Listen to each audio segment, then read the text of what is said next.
Well, that fire is out tonight, but not before damaging all 16 units. So far, there have been no reports of injuries, though. News 8's Mark McPherson joins us now live from the scene with the very latest. Mark. Yeah, Mike, the fire broke out in this apartment building behind me on 22nd Street in La Crosse at about 3 this afternoon. The fire department confirmed just a few minutes ago that it was a grease fire. It started in one of these apartments and quickly spread down the row. The second floor apartments all sustained severe damage. The first floor sustained water and smoke damage. There are 16 apartments in all. Crews were on the scene within minutes of the call, but the fire was already growing and spreading fast.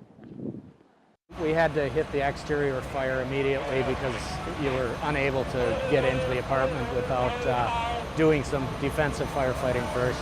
Then the crews were able to get into the apartment, into the neighboring apartments, and get it out. Now, luckily, no one was injured. That's thanks in part to neighbor Kurt Groth. Kurt smelled smoke and saw flames coming from the building. He told a neighbor to call 911 before he started banging on all these doors here on the first floor, alerting people to the fire. At one point, he saw a father and a young child on the second floor near the fire.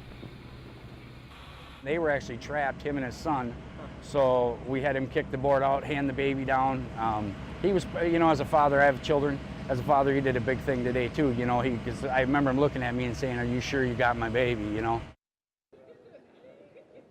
Within the last few minutes, the Red Cross has showed up on scene, so has the Salvation Army. There was also a donation of pizzas for people who were affected, and one of the neighbors was handing out water a little earlier today. Now, the power is off to this building behind me, and we're told by the fire department that no one's going to be allowed back in tonight, although some residents have been allowed back in just to get some personal items. But at this point, no one's going to be able to stay overnight there. Mike? Yeah, and you mentioned that the Red Cross is on scene helping those people. Are they on scene right now, or have they been moved to someplace else?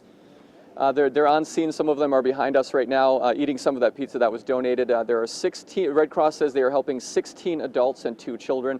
There is talk of possibly setting up a shelter at Central High School, but they're just talking about that right now. But again, the Salvation Army is on scene as well tonight, and they are helping out. All right, thanks a lot. Mark McPherson reporting live for us tonight.